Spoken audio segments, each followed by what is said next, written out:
How's it going? My name is Jess and this is Reason. Today I'm joined by the editor-at-large of Reason, Darren Grimes, and we'll be discussing Britain's immigration problem.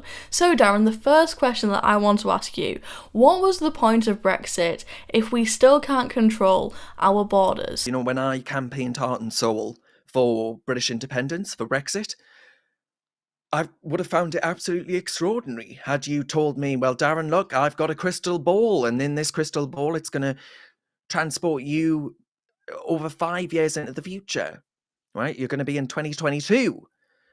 And in 2022, Darren, I'm going to tell you that we have in this country 45,000 illegal migrants coming over the English Channel. And actually, we have 500,000 in the way of net migration coming to Britain in one single year. I would have told you that you're off your rocker. I would have said, what? That's not the Brexit that I'm campaigning for. The Brexit I'm campaigning for is what I've just been mentioning, which is actually a Brexit that ensures that the British people finally receive the upskilling and the actually the concern by politicians for them. Politicians can't say, well, it's Brussels' fault, right? It's not our fault. We can't do it because Brussels made us do it. You know, Brussels bad, we good. Well, actually, Brussels isn't in charge anymore. The politicians are in charge anymore now. But I don't think this is the fault of Brexit. I reject that in the strongest possible terms. It's been put to me all the time.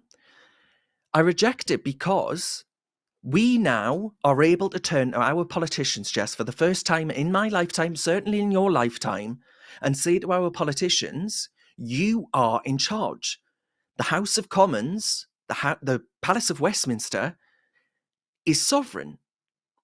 It is able to take these decisions to change the law. I actually just saw, and I don't know if you can put the clip in that I'm about to talk about into this interview. I think it illustrates the point perfectly. Matt Warman MP, he's an MP for Skegness, Jess, and Skegness unapologetically backed Brexit, right? It backed Brexit in overwhelming numbers. Correct me if I'm wrong, but I actually think it was the biggest backer of Brexit as far as constituencies are concerned that we know of anyway, because it wasn't results didn't come in via on a constituency basis. So you had Matt Warman in Skegness with a very angry crowd, I think it's safe to say, and I don't blame people for being angry. They've been told that we're going to take back control of our borders, and we frankly haven't. They're more open and porous than they have been probably, well, certainly since Tony Blair. And Matt Warman said, well, we can't change the law. And I thought, what? What the hell are you talking about, man? Of course you can change the law. You're in the House of Commons. You're a parliamentarian. You are there to make and change laws. What are you on about? This is just cowardice, right? Oh, we can't.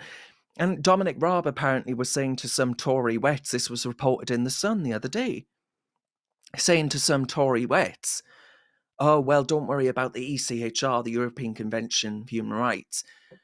We can't get rid of that. There would be, apparently some backbenchers said there would be open rebellion in the Tory party. Well, you'd have a few wets in the Tory party rebelling, but Jess, I tell you what, it won't be as fatal for the Conservative Party as the full revolt, the rebellion of the British people. And that's what they're going to have on their doorsteps in the not too distant future by 2024. So it's not the fault of Brexit. It's the fault of spineless, supine politicians. Great, so how would you respond to the argument that immigration is useful for economic reasons? Well, as I mentioned earlier, even the Bank of England say that actually, as far as mass migration to Britain's concerned, there hasn't been any uptick, as far as that in isolation, the boost in the economy is concerned. And at the end of the day, what I would say to that is, where are the nurses, right? Where are the GPs? Where are the homes? We're not reforming planning law in this country. In fact, just this morning, Michael Gove has said that that's taken off the table because Tory MPs have rebelled against it. So young people like you, I'm afraid, are totally snookered as far as buying property is concerned. And on a whole host of issues, I think the economic case is one of, well, where's the infrastructure for large movements of people coming here? And I also, frankly, even if it was proven to me that, we'd get 1% boost of GDP if we had half of Albania come to this country, I think I would still be like, oh, hang on a minute. Large volumes of people coming to Britain, right? Fundamentally changing the makeup of this country on such a massive scale in such a short period of time. I don't think that's what the British people want. And I certainly don't think that that's good for faith in democracy and faith in immigration in general. I think actually, if you want to make the economic case for immigration, you should be making the case for robust border controls. Because after 2016, when the people of this country thought that in leaving the EU, which they were right about, free movement ended, which it did finally in 2019, free movement ended, and the British people thought, right, well, we're going to have some stringent border controls for a change in this country. Immigration solved, and support for immigration went up because people thought, right, the people coming here on a points-based system will be your doctors, your nurses, your engineers, whatever else the economy actually needs that we can't fill the gaps for in this country. Yet, anyway. I hope that we do get to a point where we are upskilling people. So that confidence has been massively knocked now, and you've got people saying immigration is one of my top concerns. And when you have immigration as a top concern, people lose trust in it. People lose faith in border controls, in the benefits of immigration, which I don't deny that there, of course, are some. But I don't think there's a case for mass migration because that's how you lose people. And we have, in this country, seen a massive decline in faith that the government has got a grip of this situation because it quite patently hasn't. So if you care about the economic benefits, if you're some, neoliberal, I don't know, Friedman, Hayek, whatever you want to, to say is your doctrine, I think you've got to make the case for border controls because that's how you bring the British public with you. Great, my final question is, why do you think it is that in every general election the British public have voted for a party which in its manifesto has pledged to control immigration, yet as we've seen, immigration numbers have continued to soar? Why do you think that is, and why do you think it's still continuing despite Brexit? I think it fundamentally, Jess, it's an issue, this all boils down to an issue of fairness. I think the British people are a force for good in the world, right? They're generous, they're tolerant, and they've given the world much in the way of innovation and, even human rights, right? Which isn't something you hear much about in this day and age, because the narrative has been that we're all some kind of intolerant, swivel-eyed backwater. I don't think that's true at all. The country isn't an anti-immigration country. We broadly want people to come here with the skills, as I say, that we need. But I think the even Rishi Sunak, I was reading today, has distanced himself from an immigration report that was put forward yesterday by Nick Timothy. And Nick Timothy isn't a man that doesn't know a thing or two about this subject. He's not just a Telegraph columnist, right? He has experience in both the Home Office and Number 10. Now, of course, the Home Office is relevant to this conversation in that it deals with the issues around immigration and borders. So it's quite significant for Rishi Sunak as Prime Minister to distance himself from a paper that was supported, get this, Jess, supported by his Home Secretary, Suella Braverman, so much so that she actually penned the foreword to the paper. She put her name, face, remarks in that paper at the very start. And it's quite an important report, but before I get on to the merits of that, people keep voting for this because and that was the case until 2016. 2016 released the valve that was building. Imagine a tank filling with gas, I wish we had a few more of those, Jess, but as you well know, this country has gone mad for net zero and we're not doing anything as far as gas is concerned. But anyway, imagine a tank of gas. And that tank of gas is heating up with the anger of the British people that we're not getting serious on this issue. Well, 2016, taking back control, 2016, getting out of the EU, we screwed off the valve at the top of that tank.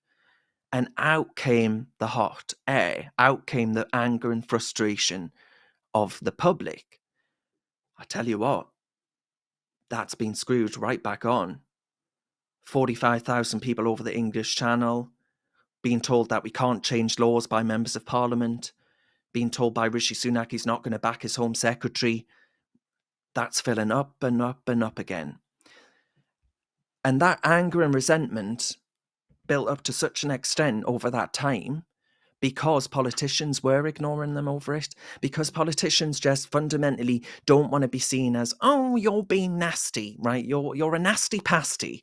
And, oh, we must be good, kind and virtuous and what's that hashtag that they use on be kind, that sort of, even though those people on Twitter that tweet be kind are the most nasty pieces of what that I've ever encountered on the internet. But again, I'm going off on a tangent. I think politicians basically are showing how far removed they are from the concerns of the British public. And Brexit was a punch in the face, a bloody nose for a political and media class. I mean, you had the boss of the BBC the other day saying, we had no idea, the BBC had no idea that people would back Brexit.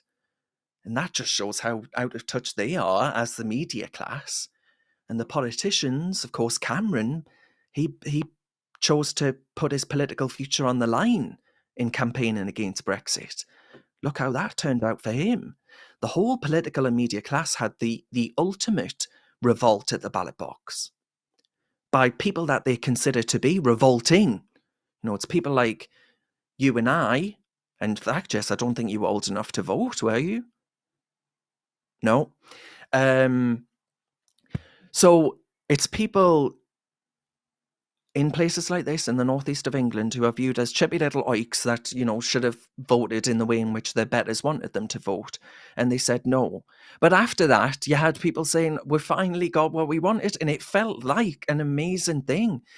I cried the day that we found that morning of June the 24th of 2016, when we found out that the British people had actually said, I am brave enough to say no. I am brave enough to stand up to what has been a really menacing attempt to cajole and silence the British people into voting for Remain. That's coming back, Jess. That's coming back. That kind of, that real force of nature that was behind the Brexit vote. It was beautiful, in my opinion. That popular sentiment, that popular energy behind that Brexit vote, that's coming back. And I tell you what, it's not coming back for the Conservative Party. It's driving away from the Conservative Party. And that's what happens when voters feel that they've been taken for fools. And that's how we all feel right now. Even I feel that, Jess, and I campaigned heart and soul in 2019 for Boris Johnson. I was knocking on doors for Boris Johnson in my free time, right? I was turning up in news studios saying people should vote Conservative. I'm not going to vote Conservative next time. I'm telling you that now. And that's not going to make me popular with many friends of Reason and many contributors to Reason over the years. But it's how I feel. Great, thank you so much, Darren, and thank you, the viewer, for watching. Please like, comment and subscribe. Let me know what you think.